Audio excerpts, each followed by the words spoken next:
Welcome to Review Set Scare with Jess and Blair. I'm Jess. I'm Blair. Blair, how are you? I'm doing good, man. How you doing tonight? I am very excited as this episode is the first episode in one of our best theme months so far, a month that we will be celebrating the King of Horror, Mr. Stephen King. Mr. Stephen King month. Mm-hmm.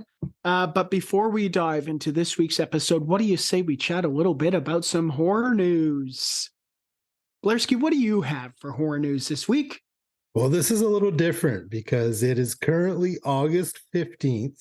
Yeah. And and this episode is slated to be released in September. So the only news I'm going to say is The Nun 2 is coming out September 8th in theaters everywhere.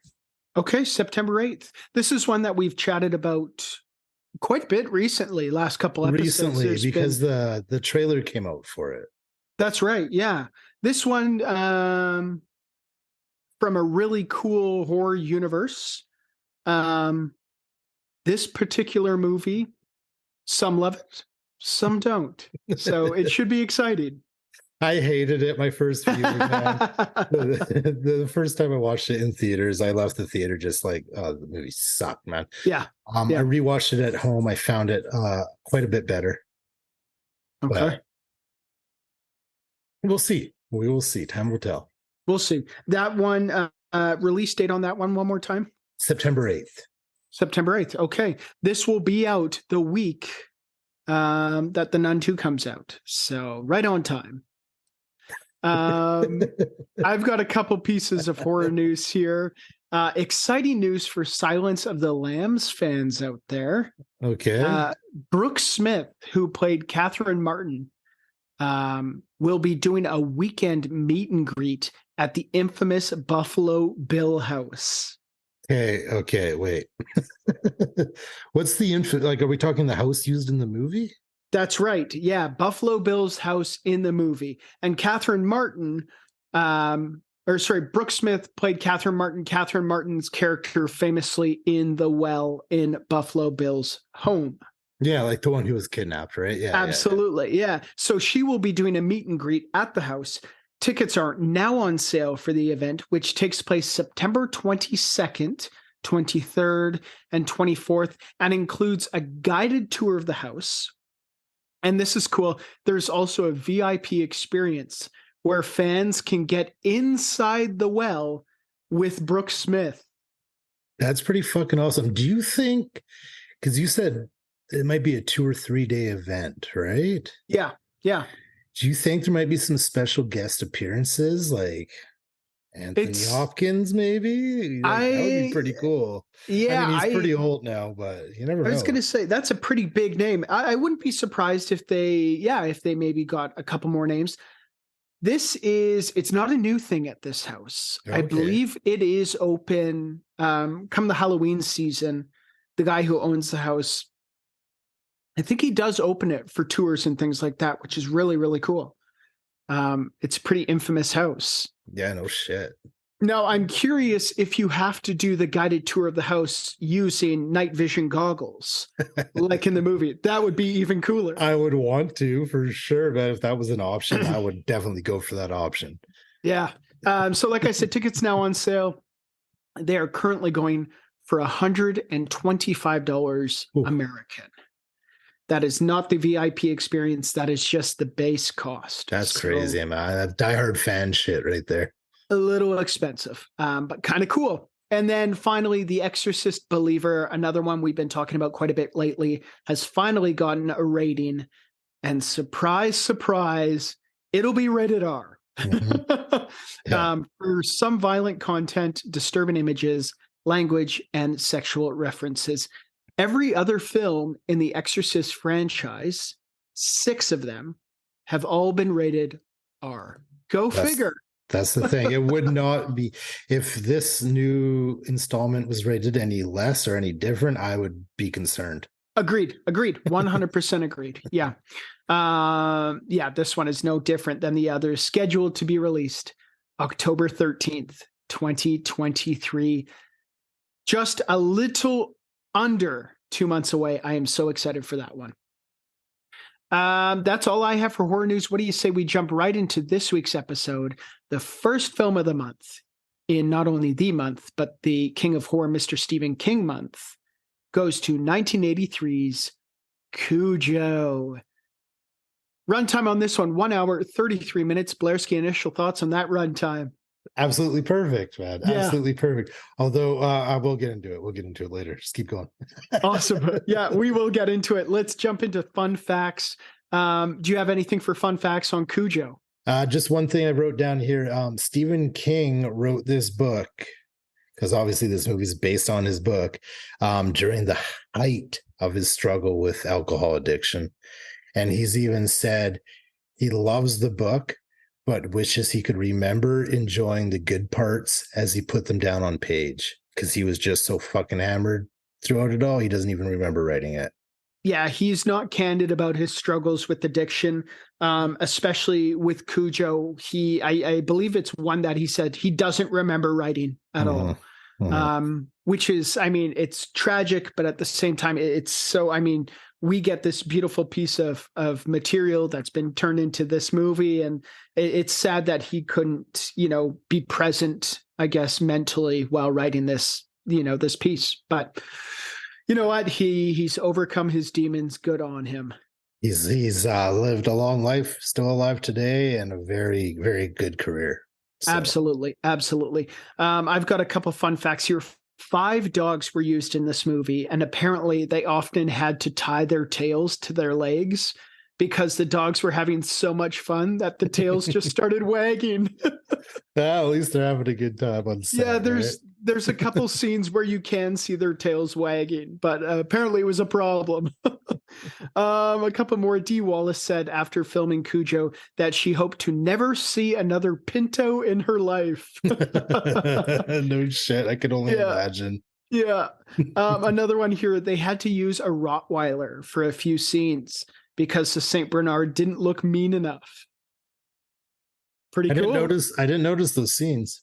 Neither did I. No. And then finally, Stephen King has stated that Dee Wallace gave the best performance from anyone in any adaptation of his work. And let's just remember, I believe Misery came out before Cujo, and Kathy Bates won an Academy Award for Misery. Yeah, it's debatable, but she did give an amazing performance, though. Oh, and we'll get into it, but yeah, agreed. Insane. That's all I have for fun facts. Let's get right into the people who created this wonderful piece of Stephen King madness, starting with directed by Louis Teague, also directed 1980's Alligator, and then also directed another Stephen King adaptation, Cat Eyes, from 1985. Also directed one episode of the TV show Barnaby Jones, and the 1997 TV movie reunion show for the Dukes of Hazzards. Just a good old boy. This one written by Stephen King, obviously. Take your pick. He's written some classics, The Shining, Misery, Carrie, The Mist, Salem's Lot, Dead Zone. The list goes on and on and on and on and on. We love him. It's going to be the same speech every single episode this month, I swear. And honestly, each episode, it'll be a different list of books he's written, because he writes, I don't know how, but it seems like he writes 4 or 5 books a year. It's crazy. Also written by Don Carlos Dunaway, also wrote 23 episodes of the TV show Kaz and 4 episodes of the hit TV show The Rockford Files. And then finally written by Barbara Tuner. It might have been Turner. My apologies, Barbara. Also wrote the 2000 screenplay Pollock, and was nominated for a 1978 Primetime Emmy Award for The War Between the Tates. Also, fun fact, is the mother of actress Jennifer Jason Leigh, who famously starred as the lead in Quentin Tarantino's The Hateful Eight. Okay. Underrated Quentin Tarantino movie. Hot take of the day. I've never seen it either. It's very good. Jumping right into it, starring, of course, Dee Wallace as Donna Trenton, also starred as Mary in the 1982 classic E.T. Extraterrestrial, Helen in 1986's Critters, Lynn in 1977's The Hills Have Eyes. She was in 2012's The Lords of Salem, 2019's Three from Hell, and in Blair's favorite extreme sport movie, The Skateboard Kid 2. Where 12-year-old Sammy, played by Trenton Knight, becomes the hottest skateboarder in town thanks to the help of a magical flying skateboard. Blairski, you love The Skateboard Kid 2, starring Dee Wallace. I love anything starring Dee Wallace. That's right, especially The Skateboard Kid 2. This one also starring Daniel Hugh Kelly as Vic Trenton. He also starred in 1993's The Good Son with Macaulay Culkin and Elijah Woods. Great movie. Mm-hmm. And in 31 episodes of As the World Turns, where he played Colonel Winston Mayer. Also starring Danny Pintero as Tad Trenton. Also starred in 196 episodes of the hit TV show Who's the Boss, where he played Jonathan Bauer. Blairski, Who's the Boss? Is that one that the Morris family sat around the TV and watched? No, that is not one. That is not no Buffy the Vampire Slayer, which it was no Buffy. You'd be happy to know I did recently just start rewatching Buffy the Vampire Slayer. Blairski, I'm telling you right now, nothing makes me happier than to hear that. Reliving some good childhood memories. That's fantastic. Finally, starring Christopher Stone as Steve Kemp. Now, I believe Dee Wallace and Christopher Stone were married during the making of this movie. Okay. Another fun fact. But he starred in 75 episodes of Days of Our Lives, which, of course, as fans out there know, is the favorite daytime soap opera of us here at Review Set Scare. Also starred in 48 episodes of The New Lassie and in 5 episodes of The Bionic Woman. A lot of great actors, actresses in this movie. A lot of them were in some pretty big TV shows, which is pretty cool. Let's jump right into synopsis, courtesy of our good friends at IMDb. Cujo, a friendly Saint Bernard, contracts rabies and conducts a reign of terror on a small American town. Now, they don't specify where the town is, I believe, but we can only assume, because it is Stephen King, that it's in Maine somewhere. Yeah, somewhere in Maine, but he didn't really terrorize the town. He just kind of terrorized a lot. It was maybe 2 lots. Yeah, it was an isolated attack. Somewhere in Maine, of course. Yeah, if people just didn't go to this small farmhouse, they wouldn't have even noticed. Yeah, right. But we digress. This leads to one of our favorite segments of the show, Kill Count. Kill Count. The time of the show we count the kills. Blairski, we got a kill count for this one? Kill count is 3 plus the death of Cujo. Count that. Spoiler alert. Spoiler alert. Movies from the 80s. It's all good. Let's use that as a segue, as we often do. Blairski, why don't we start with the kills in this one? What did you think? They were good, man. So here's the thing. I know that a lot of the scenes with the kills in it wasn't a dog being used. Yeah. It was a person in a costume. Yeah. But they did a very good job making it seem like it wasn't. Like, they did a good job making it seem like it was an actual dog attacking these people. I think there's only 1, maybe 2 moments where I was like, well, yeah, that's a fucking costume, right? But for the most part, they did a really good job, and the scenes were pretty brutal, man. They were. Yeah, the editing was pretty flawless. Like you said, I didn't notice it was a human at all until literally that next day on my feeds. I saw a picture of the guy dressed as Cujo doing the can on set. So yeah, I thought that was great. I also thought the kills were pretty brutal. Mm-hmm. And they were not quick kills at all. you had the people who did die, obviously defending themselves against this dog attack. They were brutal, man. You'd have to think if it was to happen in real life, it would just be like that. It would be just like that. The dog's not going to just kill you instantly unless somehow it gets the jugular or something like that. Yeah. It's going to be a struggle. It's going to be a fight. And all 3 kills in this movie, it was just that. Yeah. It was a fight for the death between a human being and a dog, and dog won him. Yeah, the attack scenes were vicious. There's one in particular, it didn't end in a death, but when Cujo finally gets into the car with Dee Wallace, and Tad is freaking out in the back, and Dee Wallace is getting attacked by Cujo, but is, defending herself the best she can. That scene to me was, I think, the most intense moment of the film. That whole last 45 minutes was the most intense part of the film. That's another thing I've written down here. It takes a lot for this movie to get into it. The first bit of action doesn't even come until 45 minutes in, which is halfway through an hour and a half movie. Yeah. It's a lot of character building up to that point, which is what you would expect because it's based off a Stephen King novel, and that's what he does, right? Yeah. It's character building.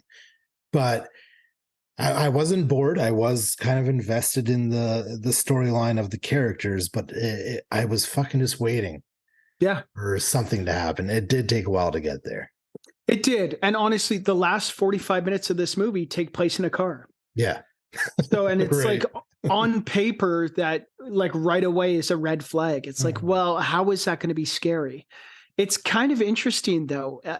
I don't know about you, Blair Skeet, but when I'm watching a horror movie, I often think, okay, what would I do in this situation? I do too. Yeah. And honestly, the last 45 minutes, it's like, okay, what would I do in this situation? And we all think that, we would get out of this, scot-free. This would be no problem. Like, what is she doing? How could she be so stupid? Like, to figure it out, we would be shitting bricks. We would have no idea what to do. This dog is attacking.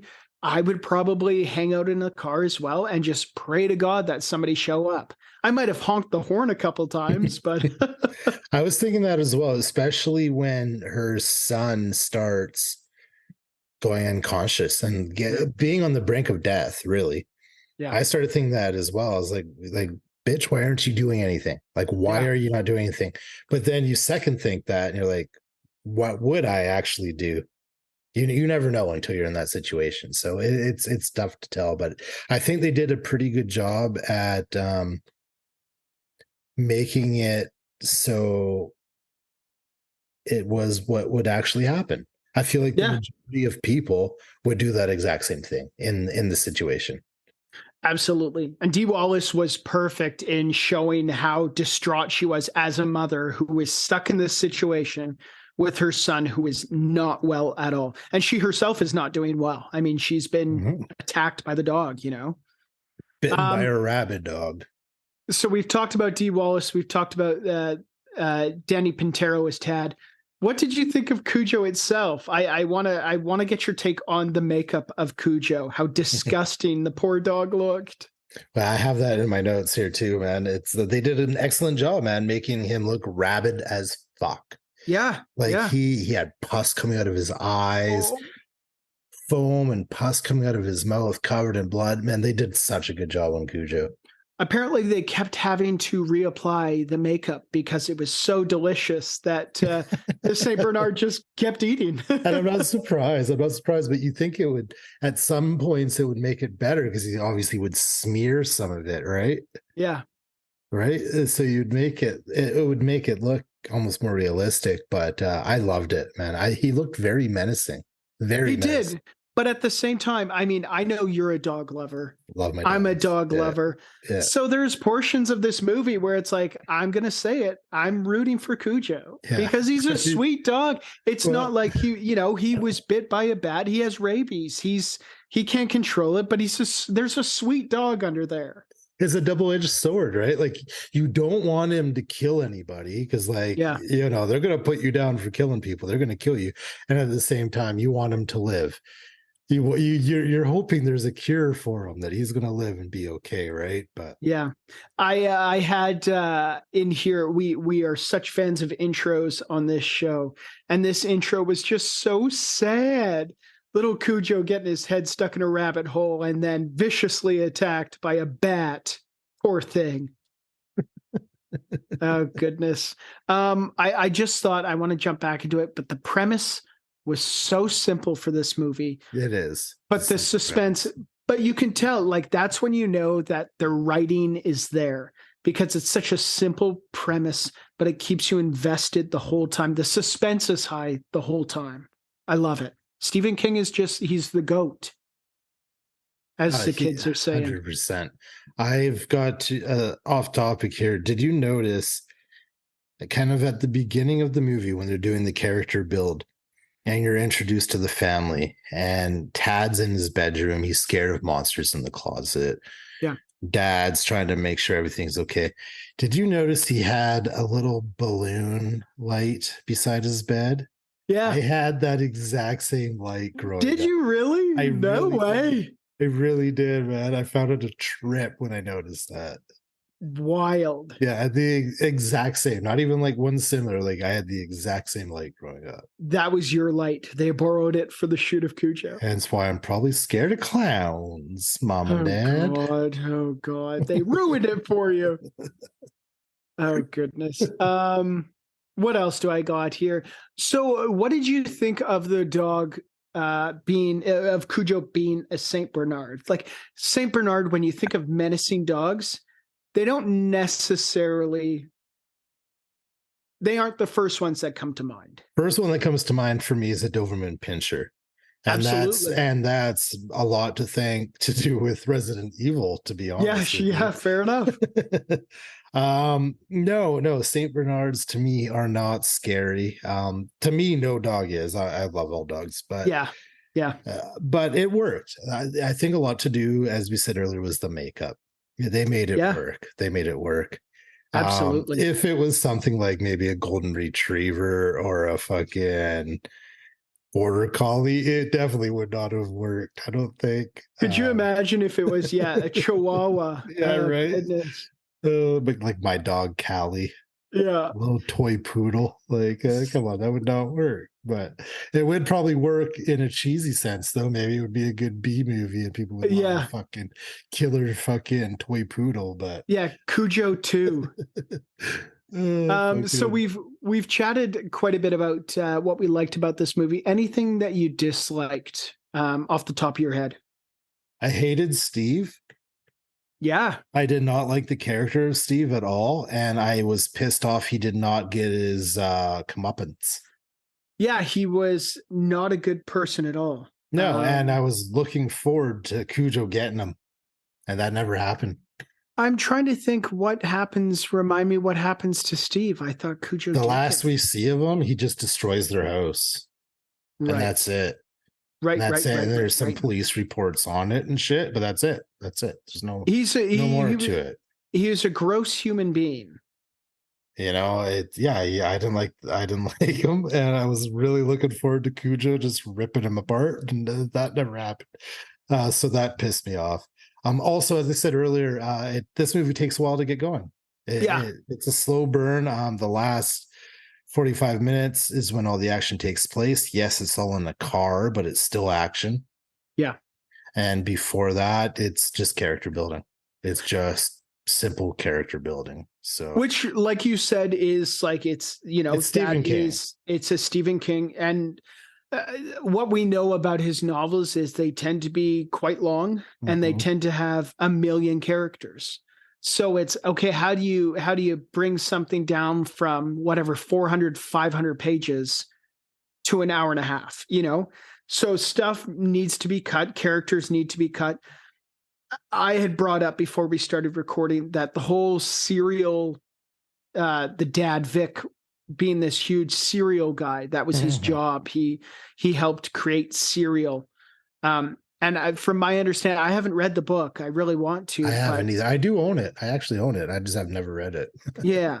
Apparently in the book, that is a big portion of the book is Vic and the serial. I guess. So it is something that I want to read now, especially after watching the movie. I'd never seen it before. So it'll be nice Okay. to, you know, compare and contrast. See, I have seen this movie multiple times before. Okay. But I also haven't seen it in years, so it was a Yeah. refresher Yeah. for me. I do have another bad thing to say about this movie, and it's the ending. I feel like it all abruptly ended very, very fast. Yeah. Which again might have something to do with, you know, editing and time restraints, but Right. and we both haven't read the book, but I could imagine the book does not just end just like that. You know what Yeah, I mean? I agree. I imagine that it has a much more final ending, Right? one that's maybe a little bit stronger for sure. Not just boom, Cujo's dead. Yeah. My husband shows up, who we've been having troubles with the whole night, and we hug each other, and then boom, credits. Right? Like Everything is fine. everything Yeah. is fine. I feel like there's so much more that need to be answered, including what the fuck happened to Steve. Right? And it will be this summer in Cujo 2, Steve's Revenge. They're full of shit. Is that a real thing? Okay. I am completely full of shit, Blairski. This is a movie that I'm making just for you. Steve's Revenge, Cujo. Oh, 2. do it. I think you should do it. Oh God. Oh goodness. I have gone through my list of likes and dislikes. Do you Me have too, anything man. else? No, Okay. that's it.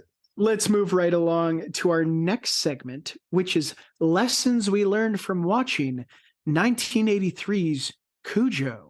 Lessons we learned from watching. Insert title of movie here. The segment of the show where we talk about the valuable life lessons we learned from watching said movie. Blairski, did you learn anything from watching 1983's Cujo? If there's one thing I learned, and there is only one thing I learned, it's that if you're an owner of pets, specifically dogs in this case, make sure you get them vaccinated for rabies. Do it. Like just do it, man. You don't want to fuck around with rabies, man. No, be the responsible pet owner. And get your pet spayed and neutered, as There Bob we have it. Barker once said. Mr. Bob Barker. Oh, goodness. I've got a couple lessons I learned here. Know the warning signs of rabies. I feel like they didn't mention it till later on they were just like, oh, this dog's crazy. And it's like, well, They had no, signs. They like, had signs for sure. This dog is sick. They had signs for days, man. I also learned that although the Pinto automobile is prone to spontaneously combusting almost always, it is relatively dog-proof.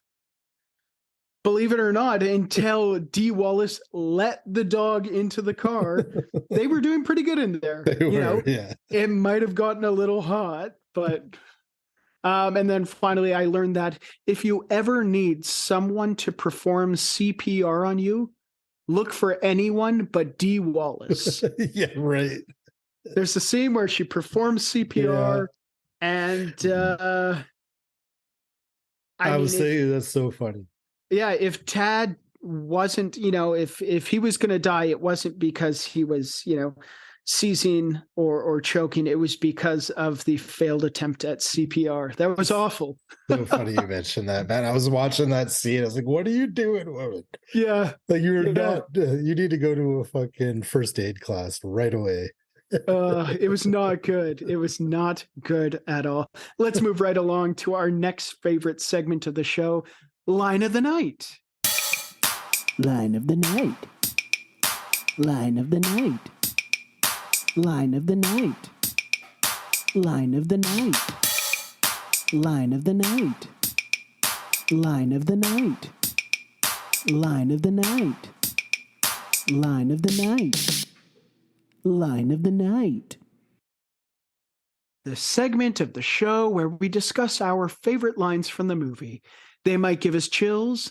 They might give us the giggles. All we know is that they are our favorites. Blairski, you got a couple line of the nights on this one? I got one line of the night for this one, and it's Perfect. when Cujo first starts attacking the car. Yeah. Tad screams, "There's a monster outside, Mummy. The monster is out of my closet." Oh, Which what a great line. I thought was great because earlier in the movie, it's all about the monsters in his closet. Yeah, Right? there's a couple scenes just dedicated solely to Tad is having a hard time at home. He's afraid of the monsters. Yeah. Right. And then, yeah. And then when Cujo's outside attacking them and he's just screaming, "The monster's out of my closet." Yeah. What a great line, man. It's just a great line to tie everything in. What a great line. Who'd have thunk that it was written by Stephen King? Right. I love it. I got a couple line of the nights here. First one, Tad and Donna. They said it a couple times during this movie, but it was their saying. They said over, done with, gone, Mhm. which I really liked. I did too. What else do I have here? Donna, before pulling out of the mechanic's front yard for the first time, before the car breaks down again, she says, "Fuck you, dog." And then the car breaks down, and then Yeah. she's in shit for another 25 minutes. Yeah. This leads to our absolute favorite segment of the night, Celebrity Lookalike Time. Celebrity lookalike time.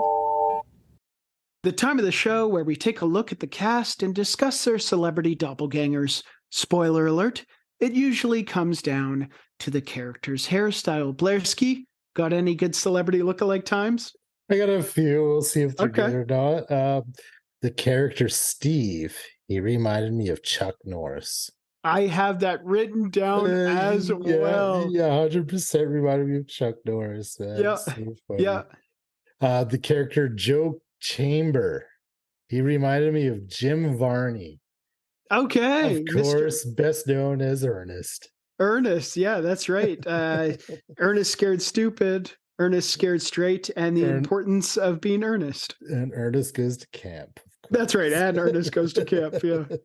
And then lastly, Joe's friend and I think neighbor, Gary. Mm. He reminded me of a more heavier set, Clint Howard. Okay. Okay. Ron Howard's brother. Rock and roll. 100%, Yeah. man. Rock and roll. That's all I got for celebrity look at that. I got a couple here. Daniel Hugh Kelly, who played Vic, reminded me of the man who single-handedly brought down the Berlin Wall, Mr. Knight Rider himself, David Hasselhoff. It was the hair. Yeah. And then finally, Cujo reminded me of fellow St. Bernard and star of the 1992 American family comedy movie Beethoven, Chris, the dog. I also wrote down here, pretty exciting name for a dog. I feel like Chris, I don't know. Looking at that now, Chris seemed like a bigger dog. Like Beethoven seemed like a bigger dog than Cujo was. He had his winter coat. Quite possibly. That's right. Cujo had recently been groomed before he went on his murder rampage.